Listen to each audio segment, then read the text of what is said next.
Indo British advanced pain clinic నొప్పి మాయం surgery దూరం for appointments 9155515563. Welcome to iDream media. So unwanted hair, అవాంఛిత రోమాల సమస్య ఆడవారిని ఇబ్బంది పెడుతూ ఉంటుంది. ఈ సమస్య ఎందుకు ఈ ప్రాబ్లం అనేది ఎక్కువగా ఉంది. సో ఫేస్ మీద కూడా హెయిర్ అనేది మనం ఎందుకు చూస్తూ ఉన్నాము. సో అన్వాంటెడ్ హెయిర్ని న్యాచురల్ వేస్లో ఎలా తగ్గించుకోవచ్చు పూర్తి స్థాయిలో వివరాలు తెలుసుకుందాం. ఈరోజు మనతో పాటు ఉన్నారు ప్రముఖ యోగా అండ్ స్పిరిచువల్ గురు అరుణాదేవి గారు. మ్యామ్ నమస్తే. నమస్తే మ్యామ్. మ్యామ్, జనరల్గా ఈ పీసీఓడి, పీసీఓఎస్ ఇలాంటి హెల్త్ ఇష్యూస్ ఉన్నప్పుడు అన్వాంటెడ్ హెయిర్ అనేది చూస్తూ ఉంటాం. ఫేషియల్ హెయిర్ అనేది జనరల్గానే అన్వాంటెడ్ హెయిర్ తగ్గించుకోవడానికి చాలా రకాల క్రీమ్స్ అవి వాడుతూ ఉంటారు. అలా కాకుండా జనరల్గా న్యాచురల్ వేస్ ఏమైనా దీన్ని తగ్గించుకోవడానికి, అన్వాంటెడ్ హెయిర్ రావడానికి ఇంకా ఇతరత్ర కారణాలు ఏమున్నాయి, యోగాలో దీనికి ఏమైనా ఉన్నాయా తగ్గించుకోవడానికి? అన్వాంటెడ్ హెయిర్ ఇవాళ చాలామంది పిల్లలు ఎదుర్కొంటున్న సమస్య ఇది. మరి ఇంటర్మీడియట్ వాళ్ళు అయితే పాపం వాళ్ళకి మీసాలు ఇక్కడ హెయిర్ వచ్చే, ముఖ్యంగా మీరు అన్నట్టుగా పీసీఓడి ప్రాబ్లమ్స్, ఇర్రెగ్యులర్ పీరియడ్స్, ఇవన్నీ ఈ ప్రాబ్లమ్స్ వల్లనే, ఈ హార్మోనల్ ఇన్బ్యాలెన్స్ వల్లనే మనకి ఈ ముఖ్యంగా టెస్టోస్టెరాన్ వీళ్ళలో పెరగడం వల్ల ఈ హెయిర్ అనేది రావడానికి కారణం. ఫుడ్ ఒకటి, చాలా ప్రాసెస్డ్ ఫుడ్ తింటున్నాం మనం. బాగా నిలువ ఉన్న ఆహారాలు ఎక్కువ తింటున్నారు. ముఖ్యంగా దాంట్లో బాగా అంటే చిప్స్, ఏ కంపెనీ అయినా ప్యాకెడ్ ఫుడ్ చిప్స్ చాలా చాలా, అది కూడా అంతే.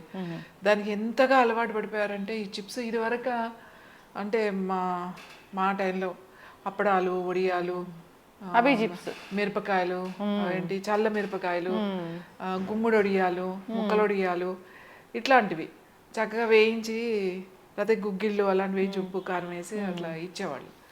అప్పడాల మీద కూడా అన్నీ వేసి ఇచ్చేవాళ్ళు. ఇప్పుడు అసలు అవి తినేవాళ్ళు ఎంత తక్కువైపోయారంటే పిల్లలు కూడా తినేవాళ్ళు కాదు. అప్పట్లో ఇంతంత డబ్బాలు, ఇంతంత సంచుల్లో పెట్టి వేసవకాలంలో పెట్టి ఇంట్లో ఉంచేవాళ్ళు పిల్లలకి. ఇంటికి రాగానే కాస్త మురమరాలు అవి కలిపి ఇవ్వడం, ఓ రోజు ఈ వడియాలు ఇవ్వడం, అట్లా చేసేవాళ్ళు.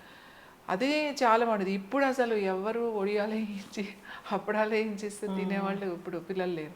ఎవరికైనా అసలు లేస్, ఇంకా ఏ రకరకాల company, potato chips, onion chips, ఆలు చిప్స్, పొటాటో చిప్స్, ఆలు చిప్స్, అదే బనానా చిప్స్, ఇవి ఫ్లేవర్స్ అందులో విపరీతంగా. అసలు వాళ్ళు అందులో ఏ ఆయిల్లో వేయిస్తాడో మనం చూస్తూ ఉంటాం బయట. ఆ 5 రూపీస్ చిప్స్ తిని 5 lakhs బిల్ అవుతున్న పరిస్థితి మనం చూస్తాం. సో తర్వాత నూడిల్స్, ఈ ఇన్స్టెంట్ నూడిల్స్ అంటే మామూలుగా ఒట్టిగా మనం నూడిల్స్, హోమ్ మేడ్ నూడిల్స్ తెచ్చుకుని మన స్టైల్లో మనం వండుకుంటే అదేం పర్వాలేదు. కానీ ఈ నూడిల్స్ మసాలా ఉంటుంది చూడండి, ఆ మసాలాలో కలిపే కెమికల్స్ ఉంటాయి కొన్ని. ఆ టేస్ట్ ఒకటి బాగా అలవాటు పడిపోయారు. 2 minutes, అన్ని 2 minutesలో ఉండేవి చాలా వచ్చేసినాయి ఇప్పుడు. ఈవెన్ ఉప్మాలు కాడి నుంచి అన్ని instant idli, instant dosa, instant ఇది, ఇన్స్టెంట్ మిక్స్లు. అంటే మనం ఇంట్లో ఇన్స్టెంట్గా చేసుకునే వేరు, అందులో మనం ఏం కలపం. ఏదో 15 రోజులు 20 రోజులకు చేసుకుంటాం, అయిపోతే మళ్ళీ చేసుకుంటాం పిండిలు. అలా కాకుండా మీరు బయట ప్యాకింగ్ దొరుకుతుంది చూడండి, ఇన్స్టెంట్ కర్రీస్, పన్నీర్ కూర, ఇవన్నీ ఉంటాయి కదా. తర్వాత ఇన్స్టెంట్ గా చేసే పరోటాస్, ఇంకా చాలా వచ్చేసాయి ఇవాళ. అసలు కూరలు, పాలక్ పన్నీర్ తెచ్చేసుకుని అది జస్ట్ హాట్ వాటర్ లో డిప్ చేసేసుకుని తినేస్తారు.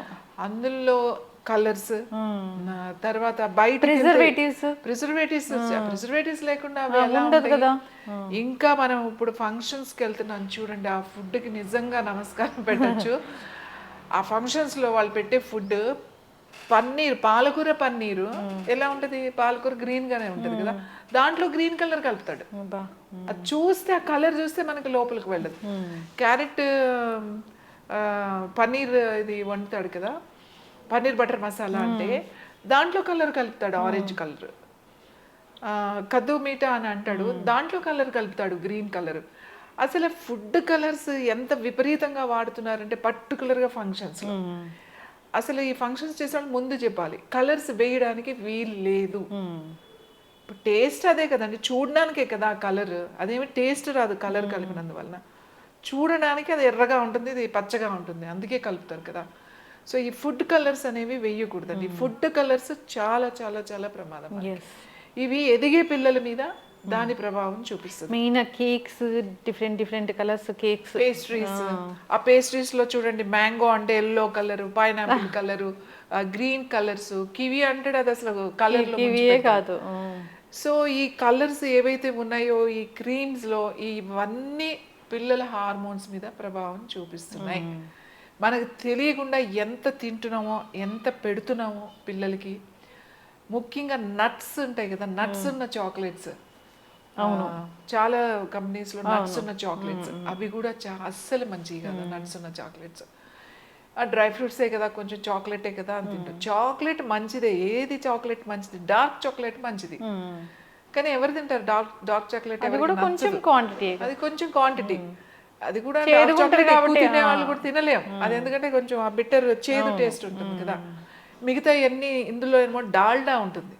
ఏదైతే ఈ చాక్లెట్స్ ఉన్నాయో, ఈ మిల్క్ చాక్లెట్స్, నట్ చాక్లెట్స్ ఇవి ఉంటాయి, దాంట్లో ఎక్కువ డాల్డా కలుస్తుంది. ఇంకేం ఫ్యాట్ కలుస్తుందో మనకు తెలియదు. ఇవన్నీ కూడా పిల్లల ఆ గ్రోత్ హార్మోన్స్ మీద ప్రభావం చూపిస్తాయి. ఆడపిల్లలకైతే ఇమ్మీడియట్గా ఎక్కడ చూపిస్తాయి? ఈ ఓవరీస్, తర్వాత పీరియడ్స్ మీద చూపిస్తాయి.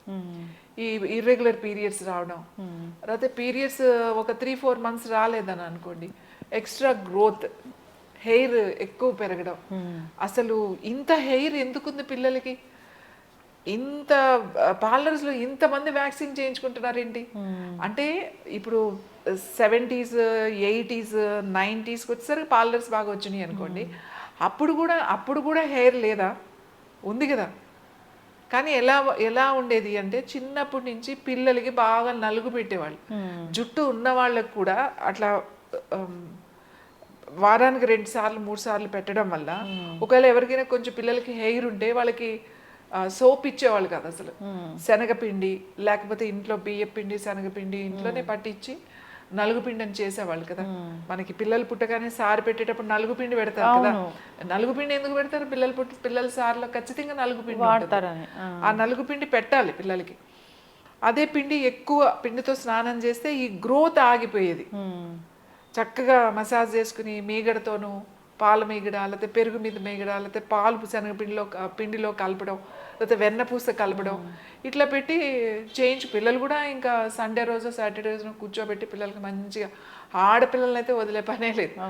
అందులో కొంచెం పసుపు కలిపేది బాగా నలుగు పెట్టి, కుంకుడికాయ పెట్టి మంచిగా చేపించేవాళ్ళు. కాబట్టి ఏమయ్యేదంటే ఆ గ్రోత్ అలా చేయగా తగ్గిపోయేది, వచ్చేవి కాదు.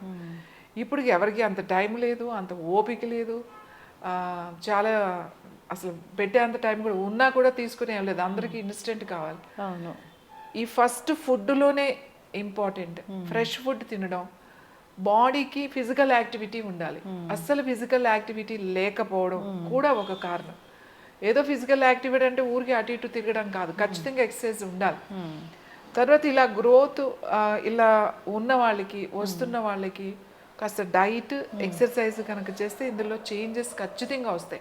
హార్మోన్స్ మళ్ళీ బ్యాలెన్స్. మేము అందుకే చెప్తాం, యోగా చేయండి. మీ హార్మోన్స్ ముందు, మనకి యోగాలో ఏంటంటే గ్లాండ్స్ మీదే ముందు ప్రభావం చూపిస్తుంది. మీ ఏదైతే ఇర్రెగ్యులర్గా ఉన్నాయో అవి రెగ్యులర్ అవుతాయి, అలాగే బ్యాలెన్స్ అవుతాయి. Hormones is very important. ఈ హార్మోన్స్ బ్యాలెన్స్ అయినప్పుడు ఈ పిల్లలకి ఇలాంటి ఇష్యూస్ రాకుండా ఉంటాయి, మెల్లమెల్లగా తగ్గిపోతూ ఉంటాయి అన్నమాట. సో అలా ఎక్కువ అప్పుడు ఫేస్ మీద వచ్చినప్పుడు, లేకపోతే ఇట్లా వచ్చినప్పుడు, అప్పుడు ఇది పటిక ఉంటుంది కదా, ఆలం అంటారు. అవును, పటిక, ఆలం అని అంటారు కదా, తెల్లది. అవును, అది గుమ్మానికి కడతాం. గుమ్మానికి, దిష్టికి అది కడతారు కదా. అది మంచిగా ఈ ఫేస్ మీద, ఈ ఎక్కువ గ్రోత్ ఉన్న దగ్గర బాగా రాసుకోవడం, ఈ హ్యాండ్స్ మీద, దీని మీద మెల్లగా అట్లా రాయడం, రాస్తూ ఉంటే ఆ గ్రోత్ తగ్గుద్ది అన్నమాట.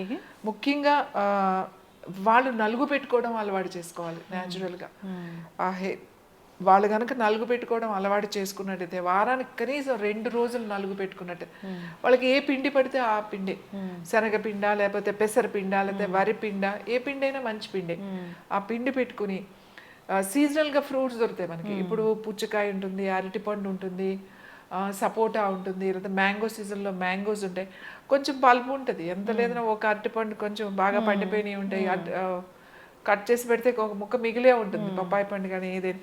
ఆ పిండిలో కొంచెం అది కలిపేసేసి కొంచెం మంచిగా ఫేస్కి అది నలుగు పెట్టుకున్నారనుకోండి, అసలు మీరు ఏం పెద్ద పెద్దగా కష్టపడక్కర్లేదు.